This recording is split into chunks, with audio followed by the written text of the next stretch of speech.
Assalamualaikum warahmatullahi wabarakatuh.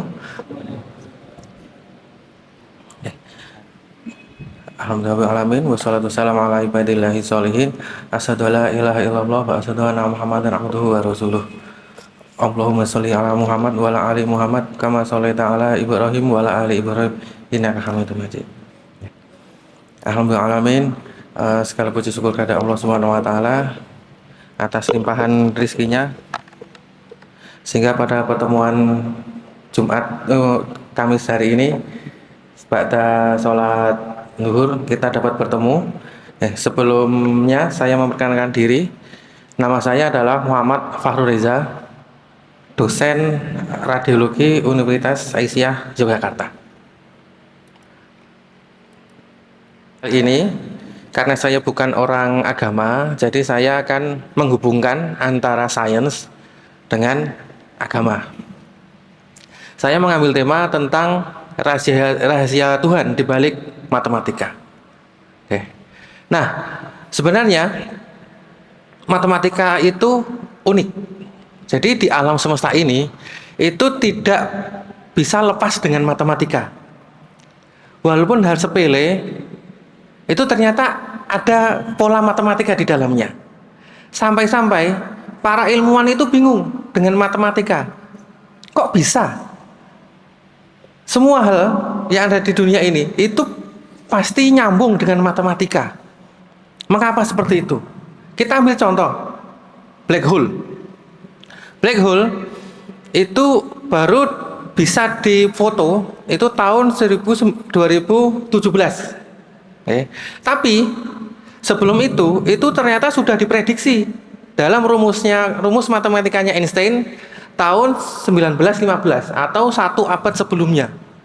Itu sudah diprediksi bahwa akan ada yang namanya fenomena black hole. Nggak cuma itu. Tahun 2012 fenomena booming di mana-mana yang namanya God particle atau partikel Tuhan. Itu sebenarnya sudah diprediksi oleh Peter Higgs tahun 1950-an. Nah, baru terungkap tahun 2012. Dan itu cocok dengan hitungan matematis. Nggak cuma itu aja. Ternyata pohon, terus sidik jari dan sebagainya itu ikut pola matematis. Sehingga para ilmuwan yang jenius itu sampai bingung. Bahkan Einstein juga bingung. Mengapa matematika kok cocok sekali dengan alam? Padahal aneh, mengapa kok semuanya itu bisa cocok dari hal yang kecil sampai hal yang besar, sampai galaksi, perputaran planet dan bumi, itu semuanya cocok dengan matematis. Bahkan ilmuwan ini namanya Euger Wigner itu pernah menuliskan jurnal yang artinya ini bagaimana efektivitas matematik dalam mengurai hukum alam tampak tidak masuk akal. Sampai dia itu menulis seperti ini tahun 1959. Nah, ketidak masuk akalannya itu kita ambil contoh sih sebagai contoh ini. Ini adalah tanaman, cabang tanaman. Cabang tanaman itu memberikan suatu pola. Kalau kita lihat tanaman yang tidak dipotong ya, nanti cabang pertama itu 1, cabang kedua itu pasti akan ada 2, cabang ketiga adalah ada 3 cabang, keempat ada 5, terus 8, 13 dan seterusnya. Ini membuat pola. Aneh lagi, bunga tanaman membentuk pola yang sama. Kalau ini bunga, kelopak bunga, itu juga membentuk suatu pola yang unik.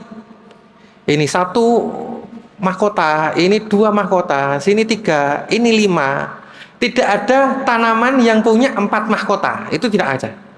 Setelah 5 itu 8, 13, 21, 34. Dan tidak ada yang 7, tidak ada yang 6, itu tidak ada. Semuanya membentuk pola-pola matematis. Nggak cuma itu, perambatan tanaman itu juga membentuk suatu pola yang unik. Ini tanaman. Sekarang ke yang lain, galaksi, cangkang kerang dan sebagainya itu membentuk suatu pola yang sangat unik. Nggak cuma itu, tanaman itu juga membentuk suatu pola yang unik. Nah, Einstein pernah berkata, dia menyatakan, mengapa matematika dapat menjelaskan segala hal dalam alam yang kita tidak dapat, kita tidak lihat dengan sangat baik. Jadi unik. Kita tuh menyepelekan ya. Oh, ini sepele. Sebenarnya pola-pola ini dapat dirumuskan dalam matematis. Jadi di Al-Quran, Nabi pernah bersabda bahwa kitab itu ada dua jenis. Kitab yang tertulis dan kitab yang tidak tertulis. Nah, kitab yang tertulis itu adalah kitab Allah secara langsung. Ada Injil, Zabur, Al-Quran, itu kitab yang tertulis dari Allah. Nah, kitab yang tidak tertulis itu apa? Kitab yang tidak tertulis itu adalah alam ini. Alam ini memberikan sesuatu yang sebenarnya unik dan tidak tertulis. Maka manusia disuruh untuk mencari tahu apa maksud dari alam semesta ini. Maka akan di sini ada yang namanya ilmu matematik, ilmu fisika dan sebagainya. Nah, contoh sederhana matematika mengatur alam semesta. Contoh tentang galaksi. Galaksi perputarannya itu unik, polanya juga unik. Di sini ada yang namanya lubang hitam di tengah-tengah galaksi. Itu juga unik. Lubang hitam itu bukan lubang ya, tapi suatu benda dengan massa yang sangat besar, sangat besar sekali sehingga membentuk suatu medan gravitasi yang besar, sehingga semua bintang-bintang itu mengitari lubang hitam atau inti galaksi. Nah, perputaran planet, bentuk-bentuknya itu unik. Di sini, apakah ini memang kebetulan? Apakah ini cuman kebetulan, cuman seperti itu aja? Atau ini kode bahwa alam ini diciptakan oleh yang maha menguasai matematik. Nah, kita bahas yang paling sederhana sendiri. Yang pertama adalah lingkaran. Kenapa lingkaran? Karena semuanya itu berbentuk, hampir semuanya itu akan membentuk pola lingkaran. Lingkaran itu semuanya apa ya? Lingkaran seperti ini. Ini lingkaran. Ada keliling, ada jari-jari, ada diameter dan sebagainya. Nah, semuanya hafal, masih ingat tentang rumus lingkaran? Rumus lingkaran itu gampang, pi r kuadrat. Ini rumus lingkaran. R itu jari-jari. Nah, pi itu apa? Di sini ada pi. Pi itu apa? Pi itu kita kenal cuman 3,14. Ini standarnya orang kenal. Tapi sebenarnya pi itu bukan seperti itu, nggak sederhana seperti itu. Pi itu sebenarnya adalah perbandingan keliling lingkaran dibanding dengan diameter. Yang nilainya itu yang kita kenal itu adalah 3,14. Ini yang paling umum kita kenal. Tapi sebenarnya bukan 3,14. Sebenarnya nilainya itu panjang. Yaitu seperti ini. Panjang. Ini masih belum selesai pi itu. Semakin menghitung nilai pi itu semakin tidak ada ujungnya. Nah, ilmuwan cara menghitungnya seperti apa? Nah, cara menghitungnya adalah pertama kita bagi. Oh, ini didekati dengan garis. Dengan garis, nanti panjang garisnya berapa? Itu dibagi diameternya. Oh, ketemu. Semakin kecil garis ini, maka semakin akurat. Semakin kecil, semakin akurat. Ternyata akuratnya ini, maka nilai pi itu semakin tidak tahu nilainya berapa, karena komanya makin panjang. Akhirnya orang itu menghitung pakai komputer, dihitung dengan teknologi komputer untuk mencari tahu nilai pi. Nah, sekarang paling mentok pi itu sudah didapatkan 105 biliun angka di belakang koma. Itu udah banyak sekali. Dan dengan nilai ini maka pi itu adalah nilai yang irasional. Nilai irasional. Irasional itu rasional itu gampangnya ini. Nilai yang dapat dibuat perperan kalau bahasa Jawanya. Seperempat itu 0,25. 0,125 seper 8. Bahkan yang 0,90909 itu 100 per 111. Tapi pi itu tidak bisa dibuat bilangan seperti ini. Tapi sebenarnya ada ya 22 per 7. Tapi 22 per 7 itu tidak mewakili pi, cuman pendekatan pi saja. Bahkan ini pi itu unik. Ada akar 6, ada 5 per 7. Itu juga tidak rasional. Ada eksponensial. Ini 5 per 7 itu masih rasional sebenarnya. Nah, pi itu kita tidak bisa menyepelekan. Ini malah cuma angka pi aja. Itu tidak bisa menyepelekan karena semuanya itu berbentuk lingkaran. Contohnya bumi berbentuk lingkaran. Matahari juga lingkaran. Planet-planet itu lingkaran. Lintasannya juga lingkaran. Dan setiap hal yang membentuk lengkung itu pasti berhubungan dengan pi. Bahkan tetesan air pun itu adalah lingkaran berbentuk pi. Gelombang-gelombangnya berbentuk lingkaran, pasti ada pi-nya di situ. Sel darah merah itu juga berbentuk lingkaran.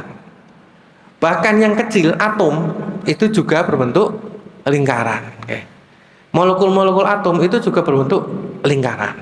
Bahkan semua nilai rumus-rumus fisika itu ada nilai pi di dalamnya. Nah, sehingga pi itu sangat unik.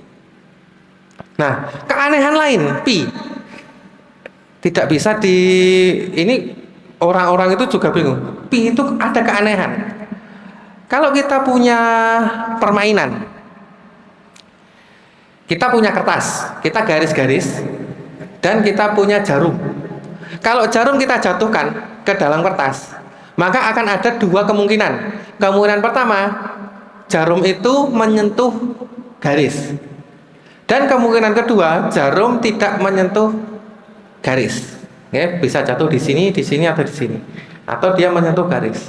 Kalau kita hitung perbandingan yang menyentuh garis dengan yang tidak menyentuh garis, maka perbandingan itu akan mendekati nilai pi.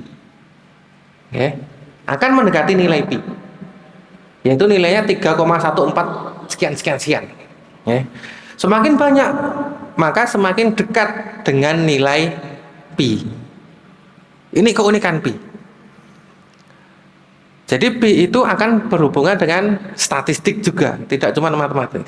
Statistik juga akan berhubungan dengan pi. Kalau kita punya permainan, kalian nggak percaya ya? Ini pernah permainan, namanya permainan dart.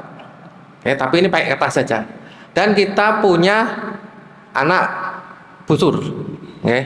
Kalau permainannya ini, gampang. Kita buat lingkaran dan kita menggenggam anak busur itu secara bersamaan. 10 itu langsung kita pegang, langsung kita lemparkan ke sini, ke arah ini.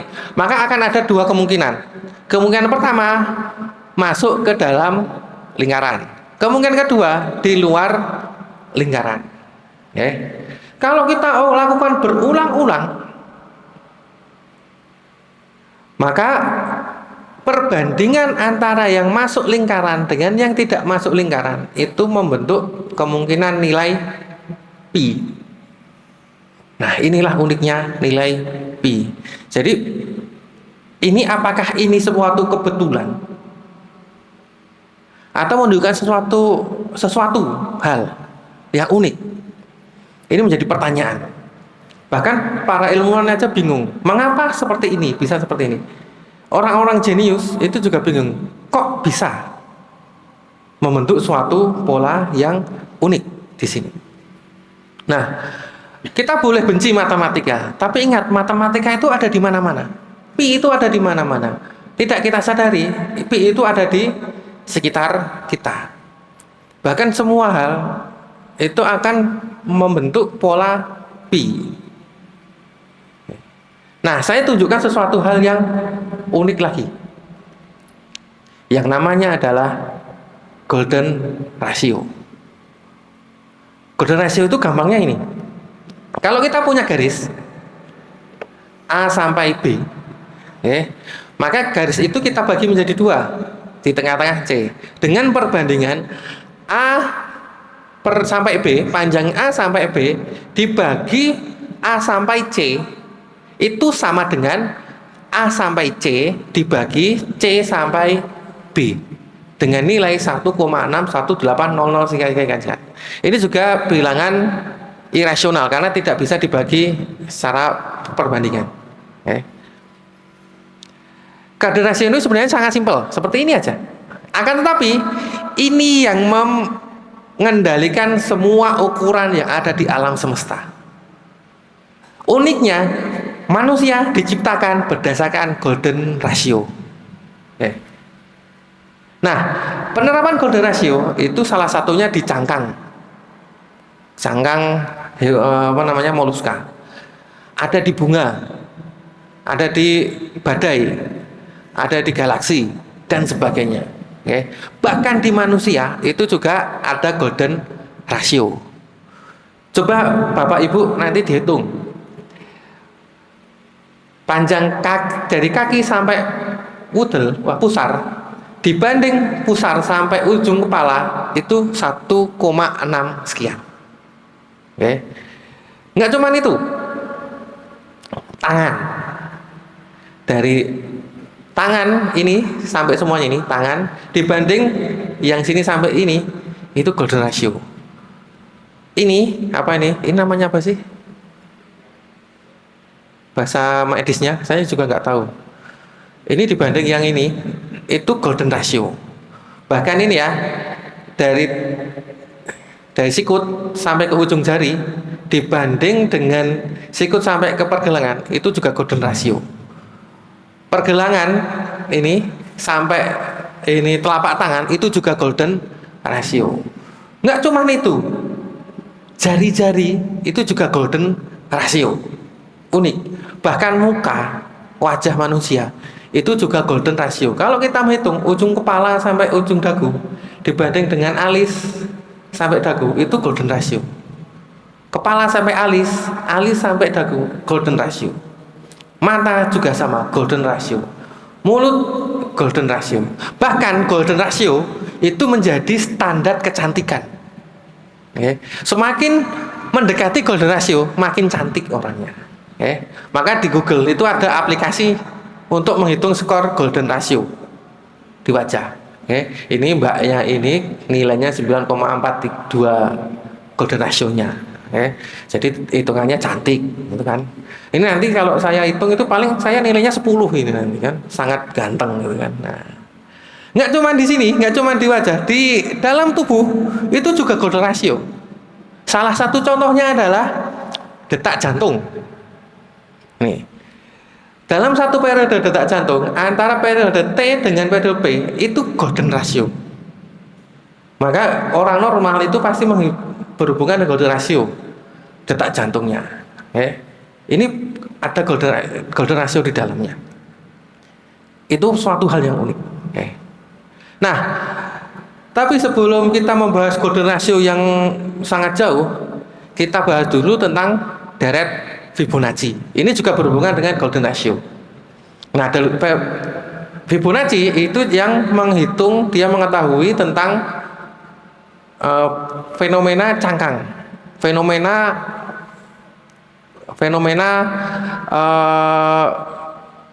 tumbuhan dan sebagainya. Nah, Fibonacci itu sebenarnya nama aslinya Leonardo of Pisa yang dikenal dengan nama Fibonacci. Sebenarnya dia pengen menghitung pola matematis dari perkembangan kelinci. Kalau kelincinya sehat dan bagus, maka di bulan pertama dia punya satu pasang kelinci. Bulan kedua masih satu pasang kelinci. Di bulan ketiga akan menghasilkan menjadi 2 pasang kelinci. Bulan keempat akan menghasilkan 3 pasang kelinci. Dan bulan kelima akan menghasilkan 5 pasang kelinci. Nah, di sini membentuk pola. Polanya 1, 1, 2, 3, 5. Kalau kita hitung 2 ini dari mana? 2 ini dari perhitungan penjumlahan 1 ditambah 1. Nah, 1 ditambah 2 menjadi 5. 2 ditambah 3 menjadi 5. 3 ditambah 5 menjadi 8. Nah, maka deretnya menjadi seperti ini. 1, 1, 2, 3. Ini 3 tambah 5 menjadi 8. 5 ditambah 8, 13. 8 ditambah 13, 21, dan seterusnya. Nah, ini membentuk namanya deret Fibonacci. Nah, deret Fibonacci yang menjadi tolak ukur bunga tanaman tadi. 1, 2, 3, 5, 8, 13, 21, 34, 55, dan seterusnya. Ini yang disebut dengan deret Fibonacci. Ini juga yang menjadi perhitungan biji bunga matahari. Biji bunga matahari kalau nggak percaya, hitung aja. Pasti nilainya adalah angka seperti ini. Dihitung aja biji bunga matahari itu berapa. Tapi kalau kita pengen lebih kembang lagi, kita ukur banyaknya biji yang melingkar ke kanan. Itu kalau dihitung, itu sebanyak 21. Kalau yang menghitung mana yang ke kiri, itu 34. 21, 34. Kalau nggak percaya, hitung aja nanti bunga matahari. Kalau sepi nggak ada kerjaan, ya hitung aja bunga matahari. Dan uniknya bunga matahari itu dia akan membesar bijinya mengikuti pola juga dengan sudut 137,5 derajat. Pasti itu. Kalau sudah satu matang, nanti muter 137,5 derajat, matang lagi, dan seterusnya. Itu membentuk pola Fibonacci. Di kerang itu membentuk pola Fibonacci. Di nanas itu ternyata juga membentuk pola Fibonacci. Dan juga di bunga itu membentuk pola Fibonacci. Kalau ini muter kiri itu ada 13. Kalau muter kanan ada 8. Ini semuanya juga deret Fibonacci. Unik ya. Tapi kok bisa seperti itu? Nah, uniknya deret Fibonacci itu kalau kita bagi 3 dibagi 2 itu 1,5. 5 dibagi 3 itu 1,666. 8 dibagi 5 1,6. Kalau semakin besar ternyata nilainya itu mendekati nilai Fibonacci. Nilai golden ratio. 1,618 sekian. Semakin besar semakin mendekati golden ratio perbandingannya. Nah, ini deret Fibonacci. Nah, deret Fibonacci juga unik. Kalau kita taruh ya, 1 ditaruh sini, sampingnya ditaruh 2, sampingnya taruh 3, sampingnya ditaruh 5, di sini atau 8, 13, dan seterusnya. Kalau kita tarik garis lengkung, maka membentuk pola galaksi, membentuk pola biji bunga matahari, membentuk pola cangkang kerang, dan sebagainya. Ini bentuk pola-pola ini juga mengikuti deret Fibonacci. Deret Fibonacci juga mengikuti golden ratio. Bahkan lintasan elektron itu juga membentuk pola Fibonacci. Unik ya. Mengapa kok bisa connect ini antara satu dengan yang lainnya? Tanaman itu nggak tahu matematis, tapi antara satu tanaman dengan tanaman lain membentuk pola matematis. Kok bisa? Kok bisa? Kok aneh?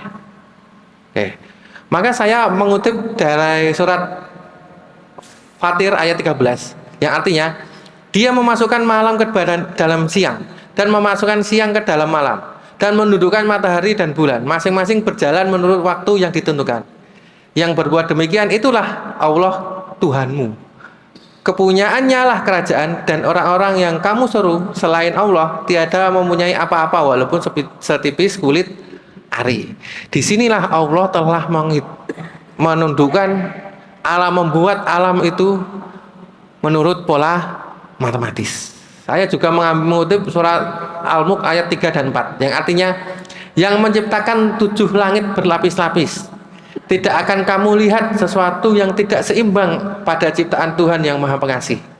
Maka lihatlah sekali lagi. Adakah kamu lihat sesuatu yang cacat?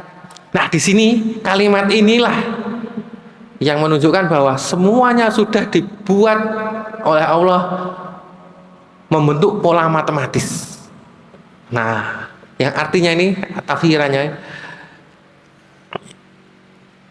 kepadamu tanpa menemukan cacat, dan kita itu suruh melihat berkali-kali apakah ada kecacatan di dalamnya, dan ia pandangimu dalam keadaan letih. Manusia itu akan letih melihat alam semesta ini, tapi pola-pola banyak yang belum terungkap oleh manusia. Pola-pola matematis itu banyak yang belum terungkap oleh manusia.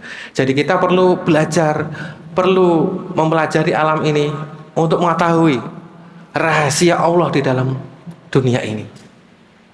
Dan yang terakhir, katakanlah, dialah Allah yang Maha Esa. Allah tempat kita meminta segala sesuatu. Dia tidak beranak dan tidak pula diberanakkan, dan tidak ada sesuatu yang setara dengan Dia, yaitu Allah Subhanahu wa taala. Oke. Saya mengambil kutipan dari Paul Dirac, dia penggagas ilmu kuantum. Ini level fisika paling tinggi. Dia mengatakan bahwa Tuhan menggunakan keindahan matematika dalam menciptakan alam ini. Oke, terima kasih. Sekian dulu dari saya. Jika ada kekurangan saya mohon maaf. Assalamualaikum warahmatullahi wabarakatuh.